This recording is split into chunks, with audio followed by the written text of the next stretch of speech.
Hello everyone. We ended the last video with a few important questions that BCCI had to figure out before launching the IPL.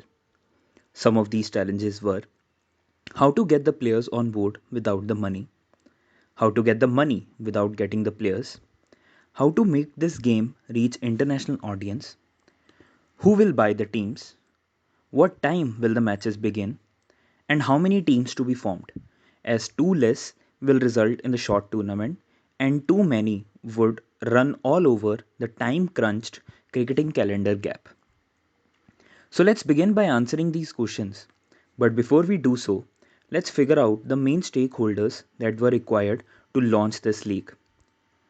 First and the foremost being the BCCI itself, then the players, which includes both the seniors and the newcomers.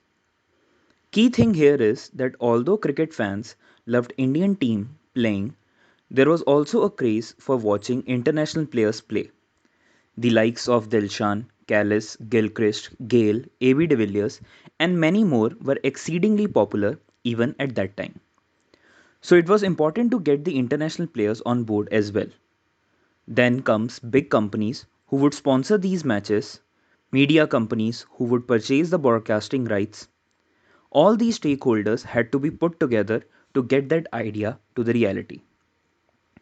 So here is the order in which these stakeholders were approached. BCCI initially approached all the big international cricketing boards to get a consent for their players to play in the league. This was easy given the deep pockets that BCCI had and also given the fact that no one wanted to mess with BCCI at that time. Once the consent was in place, there was a dilemma that whether BCCI should approach the players or sponsors first. There was a problem of circularity in this, as one leads to the another, and without one, the other fails. BCCI then decided to go with the players first, and in order to do so, they had to put their own skin in the game. They, out of their own pockets, went to the big players across the countries and paid them the token money. The money was paid to get the consent of the players to participate in the league auction alone. And in case they are not picked by any franchisee, they would retain that money. However, if they are picked by any franchisee, that money would come back to the BCCI. This was a big gamble as till this point there was no revenue stream, no sponsor, no franchisee, just an idea. Next, the bids were called for the central sponsor. Cricket lovers would know that the first sponsor was DLF. A real estate company made a huge bet on just on the basis of an idea. But why did DLF put money?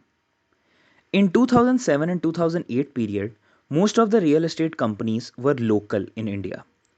There was a lack of any national brand in real estate market and DLF wanted to take the center stage. And what better platform to get this visibility than the cricket itself? Next, the media rights were sold for a whooping $968 million by not so popular company. It was a dream come true for BCCI. Further, City franchisee also gave nearly $730 million to BCCI and hence, even before the launch, BCCI recovered all its money and made a healthy profit.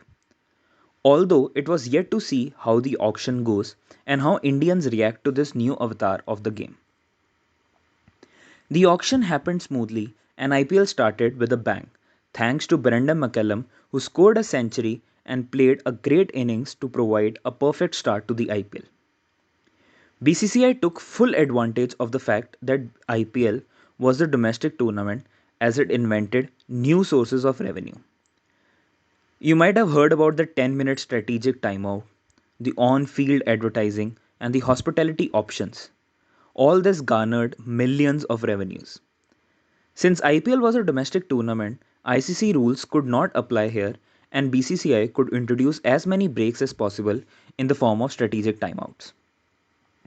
Even the media rights globally were split and provided to many broadcasters with a simple motto of earning more money through these rights. Now, having answered most of the questions, there is still one very critical question left. Why the prime time slot of 8 pm for the IPL matches? I'll explain why this is a serious challenge and then we'll come to the answer.